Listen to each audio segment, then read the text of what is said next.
Welcome back to my channel Srabanti রান্নাঘর and blog. আজকে আমি ইলিশের একটি রেসিপি নিয়ে চলে এসেছি। ইলিশ মাছ বাঙালিদের অতি প্রিয় একটি মাছ, আর প্রত্যেক বাঙালিদের ঘরে এই বর্ষাকালে তো ইলিশ মাছ হবেই। ইলিশ মাছের যে রেসিপিটি আমি আজকে শেয়ার করব, সেটি প্রত্যেক বাড়িতেই হয়ে থাকে। আমি কিভাবে বানাই সেটাই আপনাদের সঙ্গে আমি শেয়ার করব। মাছগুলো কিন্তু খুব বেশি বড় নয়, কিন্তু খেতে কিন্তু দারুণ সুস্বাদু ছিল। মাছের প্রথমে আঁশগুলো ছাড়িয়ে নিয়ে তারপর বঁটির সাহায্যে কেটে নেব।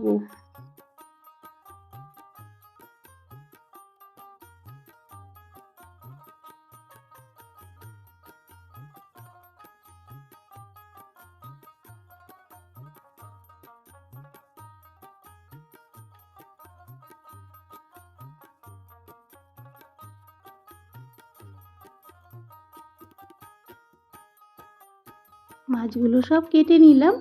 এবার একটু ভালো করে ধুয়ে নেব।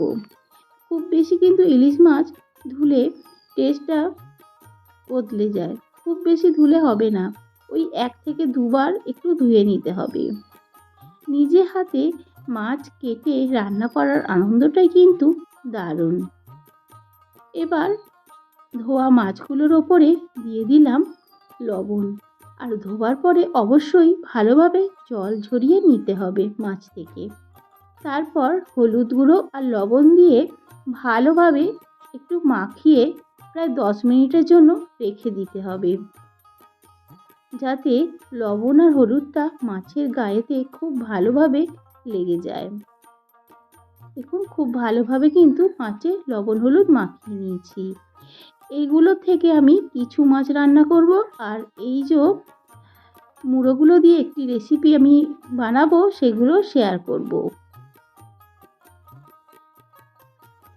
আজকে বানাবো বেগুন আলু দিয়ে ইলিশের ঝোল। বেগুন আর আলু লম্বা করে কেটে নিয়েছি, তার সঙ্গে নিয়েছি কালো জিরে আর কাঁচা লঙ্কা। কড়াইয়ের মধ্যে দিয়ে দিলাম সর্ষের তেল। ইলিশ মাছ অবশ্যই সর্ষের তেলেই রান্না করতে হবে। তেল ভালো করে গরম করে মাছগুলো দিয়ে দিচ্ছি, আর কড়ার গায়েতে অবশ্যই তেল একটু ছড়িয়ে নেবেন, না হলে মাছগুলো গায়ে লেগে যেতে পারে। কয়েকটা মাছ আমি দিয়ে দিলাম। এবার একটু ভেজে নেব, খুব বেশি কড়া করব না, মোটামুটি একটু এপিট ওপিট করে তুলে নেব।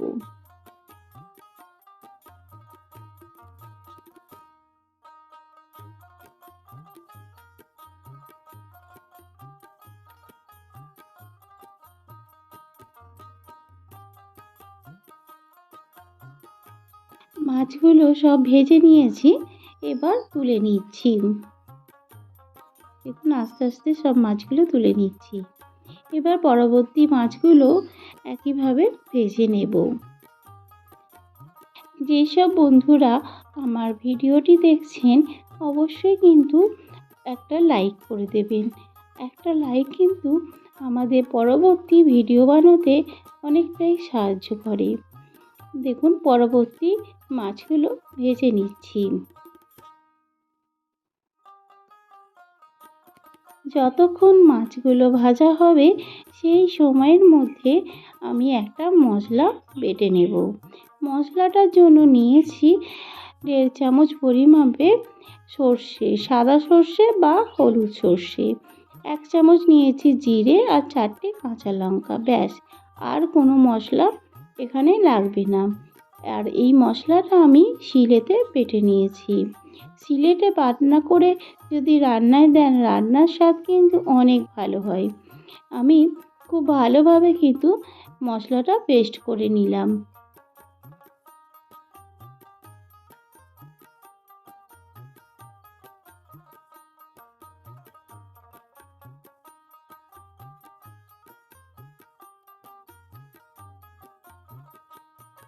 মশলা পেস্ট করা হয়ে গেছে, এবার একটি বাটিতে তুলে নিচ্ছি।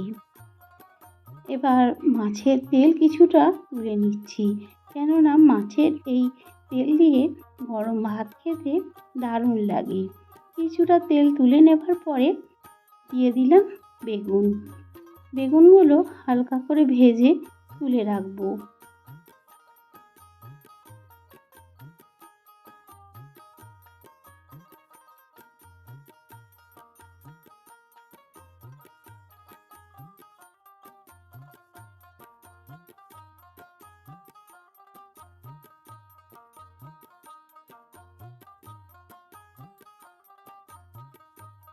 বেগুনগুলো ভাজা হয়ে গেছে, দুই একটা একটু ভাজা হবে, যেগুলো ভাজা হয়ে গেছে সেগুলো তুলে নিচ্ছি।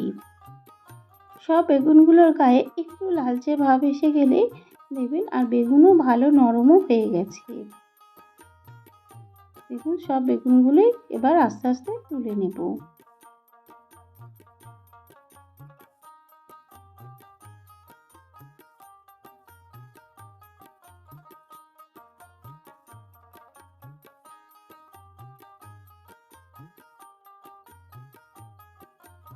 এবার ওই কড়াইয়ের মধ্যে আরও একটু তেল দিলাম, কেননা বেগুন ভাজার পরে তেলটা অনেকটাই কমে গিয়েছিল তাই।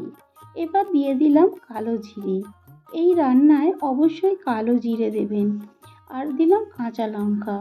কালো জিরে আর কাঁচা লঙ্কার ফ্লেভারটা কিন্তু এই রান্নাতে বেশি ভালো লাগে। কালো জিরে আর কাঁচা লঙ্কা ভাজা হয়ে গেছে, আর কাঁচা লঙ্কাগুলো একটু ভেজে তুলে রাখছি। এবার আলুগুলো সমস্ত দিয়ে আলুগুলো একটু হালকা করে ভেজে নেব। এবার সব আলুগুলোই দিয়ে দেব। দেখুন আলুগুলো হালকা করে ভাজা হয়েই গেছে। এবার এর মধ্যে দিয়ে দিলাম হলুদ গুঁড়ো। হলুদ গুঁড়ো দিলাম প্রায় 1 চামচ, আর লবণ দিয়ে দিলাম স্বাদ অনুযায়ী। হলুদ আর লবণ একটু ভালোভাবে মিশিয়ে নেব। এই রান্নায় খুব বেশি মশলা দেওয়ার দরকার নেই, যে মশলাটা পেস্ট করেছি সেই মশলাটাই দিয়ে দিলাম।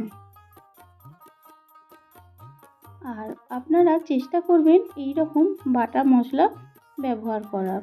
বাটা মশলায় রান্না কিন্তু স্বাদ অনেক বাড়িয়ে দেয়।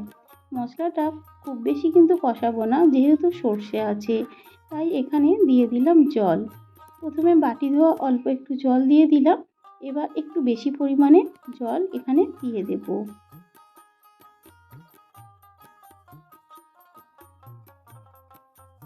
যেহেতু ঝোল হবে তাই জলের পরিমাণটা একটু বেশি দিলাম। এবার ঢাকা দিয়ে আলুগুলো সিদ্ধ করে নেব। গ্যাসের ফ্লেমটা লো টু মিডিয়াম রেখে দিয়ে আমি প্রায় 10 থেকে 15 মিনিট এটা সিদ্ধ করে নিয়েছি। দেখুন ঢাকাটা খুলে এবার চেক করে নেব আলুগুলো কতটা নরম হয়েছে।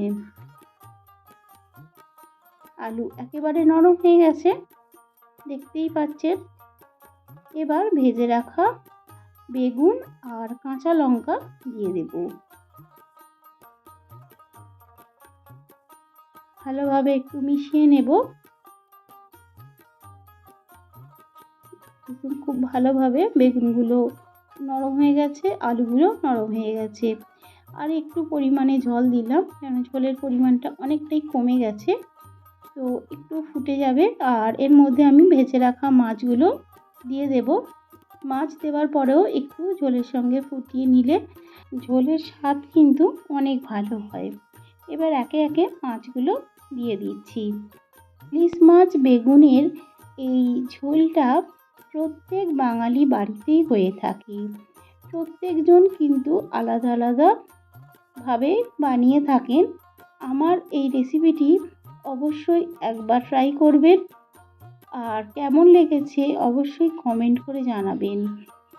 ইলিশ মাছ তোলার সময় অনেকটা তেল উঠেছিল, সেই তেলটাও এখানে দিয়ে দিলাম। এবার ঢাকা দিয়ে একটু 2 মিনিট ফুটিয়ে নেব। 2 মিনিট ফুটিয়ে নিলে এই ঝোলটার স্বাদ কিন্তু দারুণ হয়। এবার একটু আমি ঢাকা দিয়ে দেব। দেখুন ঢাকা দিয়ে 2 মিনিটের মতো একটু ফুটিয়ে নিলাম। রান্নাটা কিন্তু একেবারে কমপ্লিট হয়ে গেছে। গরম গরম ভাতের সঙ্গে জাস্ট অসাধারণ লাগবে। অবশ্যই কিন্তু বন্ধুরা কমেন্ট করে জানাবেন কেমন হয়েছে আজকে ইলিশ মাছ দিয়ে বেগুনের এই ঝোল। গরম গরম ভাতের সঙ্গে পরিবেশন করে ফেলবো। আর অবশ্যই লাইক, শেয়ার আর নতুন বন্ধু যদি থাকেন তাহলে আমার চ্যানেলটা সাবস্ক্রাইব করে আমার পাশে থাকবেন। সকলে ভালো থাকবেন, সুস্থ থাকবেন। আবারও ফিরে আসবো কোনো রেসিপির সঙ্গে। Thank you.